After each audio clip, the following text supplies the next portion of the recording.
Hi, this is Ike from Groovy Entertainment. Today we got a special video for you. Today's video is the Rocketeer that was released today in 1990. So let's get started.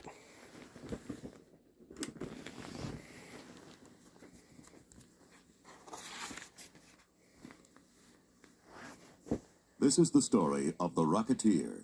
You can read along with me in your book. You will know it is time to turn the page when you hear the chimes ring like this. Let's begin now.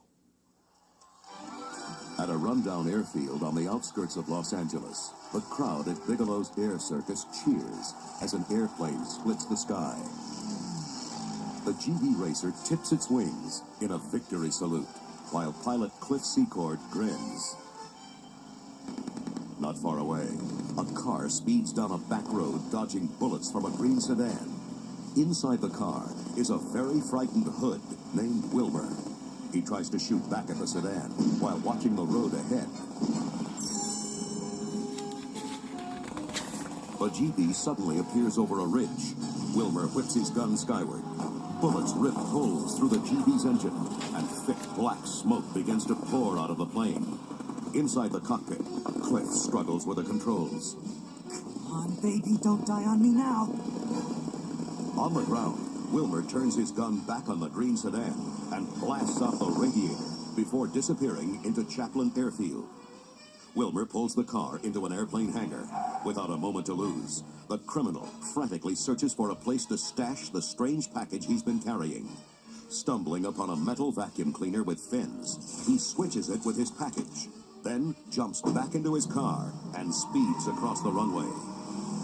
As Wilmer glances back, he sees the green sedan back on his tail. Lousy feds. Suddenly, the GV appears, heading right at him. Wilmer jumps free of the car seconds before the car and the GV collide.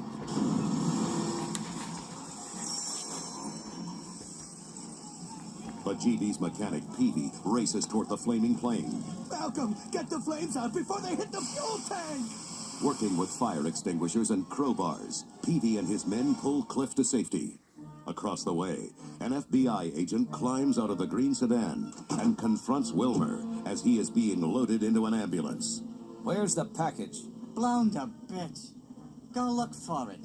As the ambulance drives off, the agent finds the charred remains of the vacuum cleaner, then makes a phone call.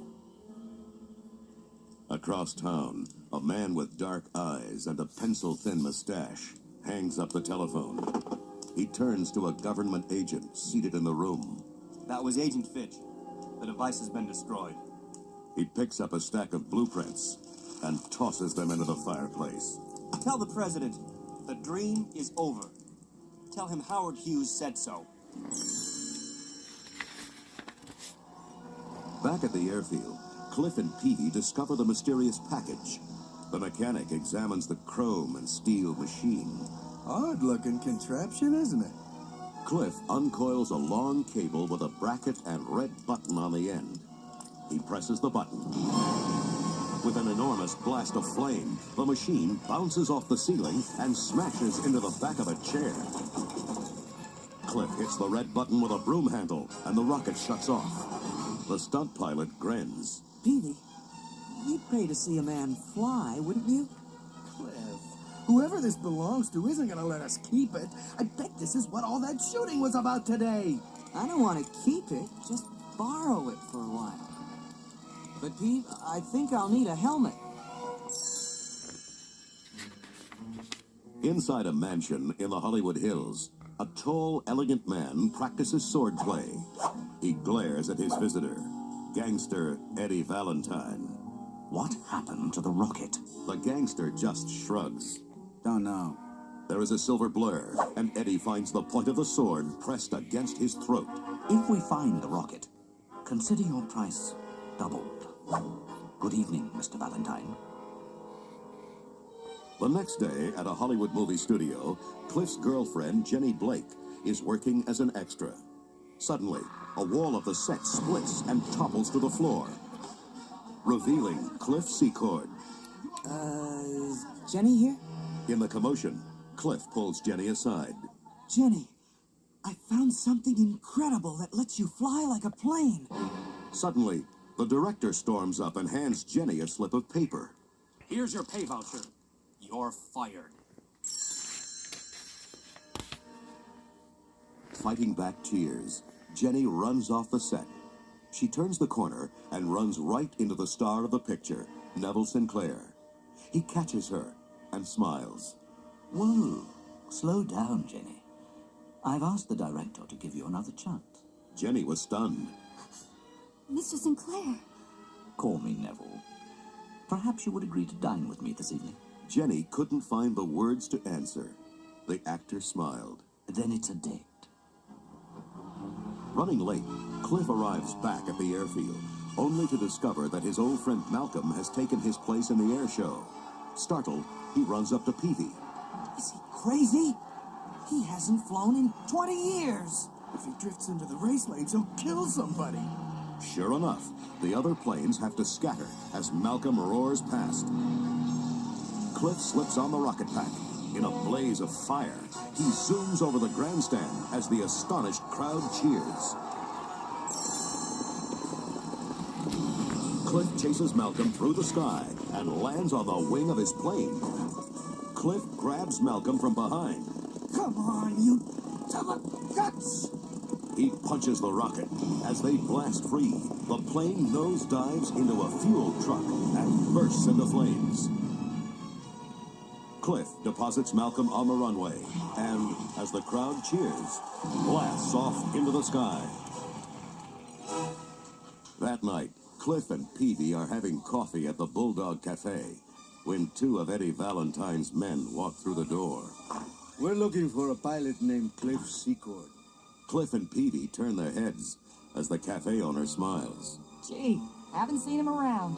The sinister man turns to his partner. Rusty, I think the boss said Secord's girlfriend's going to be with that actor guy at the South Seas Club tonight. She'll know where Secord is. A short time later, in the South Seas Club, Jenny and Sinclair are sitting at their table. As the waiter approaches to take their order, Jenny looks up and sees their waiter is Cliff. Startled, Jenny quickly turns to Sinclair. Excuse me, Neville. I'll be right back. Jenny follows Cliff into a secluded section of the club, where he pulls the rocket pack from a duffel bag. This is the gizmo I was telling you about. But listen, two creeps were just at the Bulldog asking questions. They're coming here to get you. Cliff glances toward the entrance. There they are. Get out of here. As Jenny heads for the exit, Cliff slips on the rocket pack, hits the ignition button, and zooms over the heads of club patrons. Sinclair shouts to Valentine's men. Shoot him down! No! As Valentine's men close in, Cliff turns and blasts toward the skylight above him. He throws his arms over his head and explodes through the glass. Back on the ground, Jenny suddenly feels the cold steel of a pistol pressed to her ribs. Neville. Don't go, my dear. Our evening has just begun. Later that evening at the Bulldog Cafe, Cliff gets a phone call from Eddie Valentine. Hey, smart guy. Want to talk to your girlfriend? Cliff's heart pounds. You touch a hair on her head. Want her back? Bring us the rocket. Griffith Observatory, exactly 4 a.m. The next morning, at the Griffith Park Observatory, the rocketeer touches down on the grass and confronts Sinclair, who's surrounded by Eddie Valentine and his men. Let Jenny go. Then we'll talk. Suddenly, 20 German commandos appear out of the bushes, and a huge zeppelin emerges from the clouds. Stunned, Eddie turns to Sinclair. You're working for Adolf and his goose-stepping rats? This deal stinks. Thinking quickly, Cliff hits the ignition button and blasts through the air, disappearing over a ledge. Eddie and his hoods open up on the commandos. Let them have it, boys. In the confusion of gunfire, a ladder is lowered from the airship. Sinclair drags Jenny into the gondola. As the escaping zeppelin lifts toward the clouds, a trail of flame leaps skyward. Suddenly, the rocketeer lands on the zeppelin and leaps into the cabin. Jenny! Sinclair points his gun at Jenny. I've had a bellyful of you and your cheap heroic Secord. Hand over the rocket, or say goodbye to your lovely girlfriend. Cliff! Don't give it to him! Cliff slips out of the rocket and slides it across to Sinclair. I know you never lost a fight in the movies, but your stuntman's not here. Suddenly, Cliff staggers Sinclair with a punch to the jaw. But the actor recovers far too quickly. I do all my own stunts. He slams Cliff's head against the wall and begins pounding on him. Jenny grabs a pistol. Stop! I'll shoot! I swear I will! Jenny, no! That's a flare gun! Jenny fires the flare and it bounces around the cabin, setting fire to everything it touches. Cliff turns in shock to see Sinclair at the open door with the rocket strapped to his back. As the actor leaps from the gondola, Cliff pulls a plug from the rocket pack's fuel tank, opening a leak. Free-falling, Sinclair hits the ignition button. The flame is sucked back into the rocket pack, and Sinclair corkscrews toward the earth in a spiral of flame. Jenny throws her arms around her hero. I love you, Cliff! As they kiss, they hear the sound of an autogyro floating outside the cabin. The pilot is Howard Hughes. Next to him is Peavy, who throws a rope ladder down to Cliff. It's gonna blow! Jump for it! Jenny wraps her arms around Cliff's neck, and he leaps onto the swinging ladder. Just as the autogyro banks swiftly away, fire engulfs the zeppelin as it falls to earth. The next morning, as Cliff, Jenny, and Peavy sip coffee at the Bulldog Cafe, a familiar roar fills the sky. They rush outside to see a brand new GV Racer taxi forward. Howard Hughes pulls himself from the cockpit that's inscribed, Pilot Cliff Secord. Built her myself. The billionaire shakes Cliff's hand and heads for a waiting limousine. See you around, rocketeer.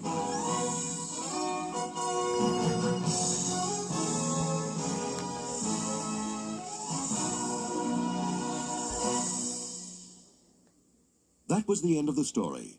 If you would like to hear it again, just turn the tape over. So, that was The Rocketeer from 1990. So if you like, subscribe, share, and comment, and have a groovy day with another video coming out real soon.